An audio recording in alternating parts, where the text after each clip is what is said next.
आज हम लोग फिर से क्लास 9th हिस्ट्री सब्जेक्ट का 5वां चैप्टर रूस की क्रांति के कारण एवं तत्कालीन विश्व पर उसका प्रभाव चैप्टर का लॉन्ग क्वेश्चन आंसर देखेंगे। ठीक है ना। पहला क्वेश्चन देखते हैं, निरंकुश शासन किसे कहते हैं। ठीक है ना, निरंकुश शासन किसे कहते हैं, उसका आंसर देखेंगे।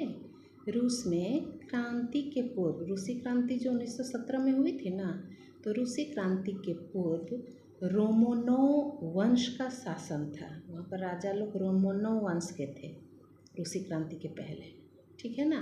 और इस वंश के शासकों ने स्वेच्छाचारी राजतंत्र की स्थापना की। स्वेच्छाचारी मीन्स अपनी इच्छा से देश को चलाते थे। जानते हैं राजतंत्र शासन में वैसे ही हुआ करता था। ठीक है ना। तो रूस का सम्राट जार अपने आप को ईश्वर का प्रतिनिधि समझता था। तो हम लोग पिछले ऑब्जेक्टिव क्वेश्चन में भी जान चुके हैं, रूस के राजा या सम्राट को जार कहते थे। ठीक है, वो अपने आप को ईश्वर का प्रतिनिधि समझता था। मतलब है ईश्वर का प्रतिनिधि मीन्स ईश्वर ने ही मुझे शासन करने का अधिकार दिया है। मतलब मैं जो नियम कानून लागू करूं तो मुझको ईश्वर की तरफ से ही वो अधिकार मिला है। मैं कर सकता हूं, जो भी नियम कानून लागू कर सकता हूं अपने देश में, ऐसा सोचता था रूसी सम्राट जार राजा। हाँ, और वही सर्वशक्तिमान था। राज्य की सारी शक्तियां उसी के हाथों में केंद्रित थी।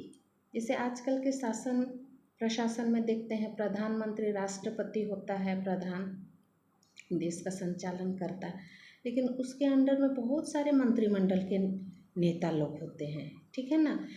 तो उनको अलग अलग क्षेत्र का काम सौंपा जाता है। लेकिन नहीं, ये रूसी जार जो है ऐसा कोई मंत्री को अधिकार नहीं देता था। सब क्षेत्र का काम उसी के हाथ में केंद्रित था। ठीक है ना। और उसकी शासन सत्ता पर किसी प्रकार का नियंत्रण नहीं था। राज्य के अतिरिक्त वही रूसी चर्च का भी प्रधान होता था। इधर राजपाट चलाने वाला भी राजा ही होता था, जार ही, और चर्च यानी ईसाई धर्म का जो चर्च होता है ना, प्रार्थना करने वाला चर्च, तो उसका प्रधान भी रूसी जार ही होता था। ठीक है, किंतु वह प्रजा के सुख दुख के प्रति पूर्णतः लापरवाह था। चिंता फिक्र नहीं करता था अपनी जनता का, अपनी प्रजा का। उसके प्रशासनिक अधिकारी मनमानी करते थे। जो कि उनके अधिकारी वर्ग होते थे मनमानी करते थे। प्रजा रूसी जार और उसके अधिकारियों से हमेशा भयभीत रहती थी। रूसी जार से जो है, रूसी जार और अधिकारियों से, ठीक है ना, जनता जो है भयभीत होती थी, डरते थे। ठीक है ना। और इस तरह से इस प्रकार रूसी जार का निरंकुश शासन होता था। तो देखिए हम लोग निरंकुश शासन क्या बोलते हैं, प्रजा को मनमानी शासन करना प्रजा के ऊपर। ठीक है ना। और फिर कोई ख्याल खबर नहीं रखना, प्रजा का कोई चिंता फिक्र नहीं करना, है ना। मनमानी ढंग से जो शासन करते थे राजा लोग रूस में, तो उसी को निरंकुश शासन कहा गया है। ठीक है। अगला क्वेश्चन देखते हैं, सेराजेवा हत्याकांड। ये सेराजेवा हत्याकांड क्या है। ठीक है, सेराजेवा हत्याकांड क्या है देखते हैं। सेराजेवा हत्याकांड जो है, ऑस्ट्रिया का उत्तराधिकारी या राजकुमार बोले, और उसकी पत्नी सोफिया 28 जून 1914 को सेराजेवा शहर में एक राजकीय यात्रा पर निकले थे, क्योंकि ऑस्ट्रिया का उपनिवेश देश थे सेराजेवा बोस्निया, है ना। जैसे हमारा भारत देश जो है इंग्लैंड का उपनिवेश देश था, गुलाम देश, वैसे ही ऑस्ट्रिया का गुलाम देश था सेराजेवा बोस्निया। तो उसी का दौरा करने के लिए, घूमने के लिए, निरीक्षण करने के लिए ऑस्ट्रिया का उत्तराधिकारी राजकुमार फ्रांसिस फर्डिनेंड जो है निकला था। अतः ऑस्ट्रिया, हंगरी और बोस्निया, सेराजेवा बोस्निया के बीच तनावपूर्ण संबंध था। अतः यात्रा के दौरान गौरीलो प्रिंसेप नामक व्यक्ति ने वो सानिया का सर्ब जात जो था, जाति का था, ठीक है, राजकुमार फ्रांसिस फर्डिनेंड के ऊपर गोली चला दी और उनकी हत्या हो गई। ठीक है, तो इस तरह से यात्रा के दौरान ही जो है सर्ब जात का व्यक्ति था राजकुमार फ्रांसिस फर्डिनेंड के ऊपर गोली चला दी और उसकी हत्या हो गई, और जिसके बाद यूरोपीय देशों के बीच प्रथम विश्व युद्ध शुरू हो गया। तो सेराजेवो हत्याकांड जो है प्रथम विश्व युद्ध का शुरू होने वाला कारण है, जिसको प्रथम विश्व युद्ध का तत्कालिक कारण कहते हैं, इमीडिएट कॉजेस कहते हैं। ठीक है, अगला क्वेश्चन देखते हैं हम लोग। राष्ट्रसंघ का वर्णन करें। राष्ट्रसंघ क्या है? राष्ट्रसंघ को लीग ऑफ नेशन भी कहते हैं, जिसकी स्थापना प्रथम विश्व युद्ध यानी 1914 से 18 के समाप्त होने के बाद स्थापित किया गया था। राष्ट्रसंघ जो एक अंतर्राष्ट्रीय संगठन था। अंतर्राष्ट्रीय, राष्ट्रीय मीन्स एक देश को इंगित करता है, अंतर्राष्ट्रीय मीन्स जो है बहुत सारे देश, विश्व के बहुत सारे देश, अंतर्राष्ट्रीय स्तर पर ये राष्ट्रसंघ की स्थापना की गई थी। उसमें बहुत सारे देश थे सम्मिलित, ठीक है ना, और जिसमें विश्व के विभिन्न देश सम्मिलित हुए थे।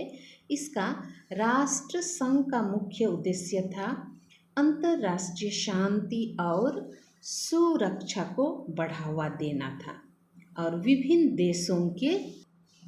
देशों के बीच आपसी सहयोग को बढ़ावा देना था। उसका मुख्यालय या main office, head office Geneva में था। जेनेवा स्विट्जरलैंड देश में है, ठीक है ना। तो इसके निम्नलिखित उद्देश्य है। राष्ट्रसंघ के हम देखते हैं निम्नलिखित उद्देश्य कौन कौन से हैं। पहला है अंतर्राष्ट्रीय शांति और सुरक्षा को बनाए रखना था। दूसरा है अंतर्राष्ट्रीय देशों के बीच सहयोग को बढ़ावा देना था। तीसरा है अंतर्राष्ट्रीय देशों के बीच विवाद झगड़ों को सुलझाने में मदद करना था।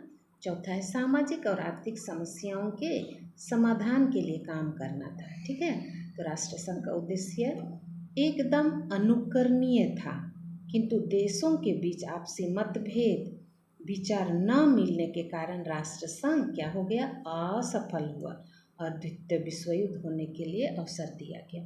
अगर राष्ट्रसंघ स्ट्रोंग रहता, अपने उद्देश्य में कामयाब रहता, तो विश्व में द्वितीय विश्व युद्ध होने का अवसर ही नहीं होता, नहीं मिलता। ठीक है, तो ये था राष्ट्रसंघ। अब आगे देखते हैं अमेरिकी राष्ट्रपति वुड्रो विल्सन के 14 सूत्री सिद्धांत या कार्यक्रम। हाँ, अमेरिका के राष्ट्रपति वुड्रो विल्सन के 14 सूत्री सिद्धांत करके क्वेश्चन में आता है इस चैप्टर से। तो देखते हैं उसका आंसर। प्रथम विश्व युद्ध के समाप्ति के साथ ही अमेरिकी राष्ट्रपति वुड्रो विल्सन के अगुवाई में 11 देशों के प्रधानमंत्री, 12 विदेश मंत्री एवं अन्य राज्यों के प्रसिद्ध राजनीतिज्ञ एकत्रित हुए थे, और इसमें साम्यवादी रूस एवं प्रथम विश्व युद्ध में पराजित देशों को शामिल नहीं किया गया था। विल्सन के 14 सूत्री सिद्धांत निम्नलिखित हैं। देखते हैं एक एक करके, ठीक है ना। देखते हैं, पहला है फिर से कभी युद्ध न हो और भविष्य में शांति संधियां प्रकट रूप में की जाए। किसी देश के साथ अगर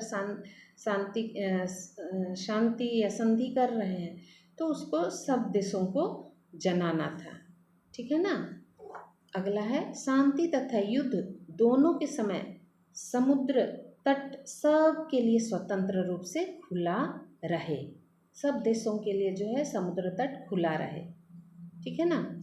अगला है हथियार शस्त्रों के प्रयोग में कमी की जाए। हथियार ज़्यादा बनेंगे तो युद्ध का अवसर भी बना रहेगा, है ना। तो हथियार शस्त्रों के प्रयोग में कमी की जाए, ज़्यादा प्रयोग ना करें, कम प्रयोग करें, ठीक है। अगला है जर्मनी देश बेल्जियम को खाली कर दे, है ना। बेल्जियम को भी जर्मनी अपने अधिकार में किया था, तो जर्मनी जो है बेल्जियम को छोड़ दिए, है ना, स्वतंत्र कर दे, ठीक है। अगला है इटली की सीमाओं का संशोधन किया जाए। अगला है ऑस्ट्रिया के लोगों को स्वायत्त शासन का अधिकार प्राप्त हो। ठीक है ना। अगला देखते हैं, अंतर्राष्ट्रीय व्यापार के मार्ग में बाधाएं हटा दी जाए। अगला है, अधीन देशों का समुचित ध्यान रखते हुए औपनिवेशिक दावों का निष्पक्ष निर्णय हो। उसी तरह है नवा, फ्रांस को भी अल्सास लॉरेन प्रदेश वापस मिल जाए। ठीक है ना, जो छीन लिया गया था फ्रांस देश से, तो वो वापस मिल जाए अल्सास लॉरेन प्रदेश। उसी तरह सर्बिया को समुद्र तट पर निवास स्थान मिले।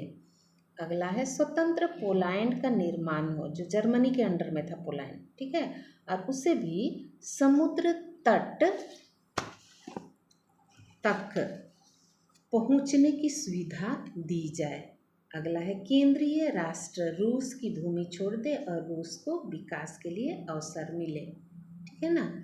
और 14 है, टर्की के साम्राज्य के विरुद्ध तुर्की प्रदेशों की संप्रभुता सुरक्षित रहे और डार्डेनलीज और बास्फोरस जलडमरू मध्य में सभी राष्ट्रों के जहाज़ों को यातायात की स्वतंत्रता हो।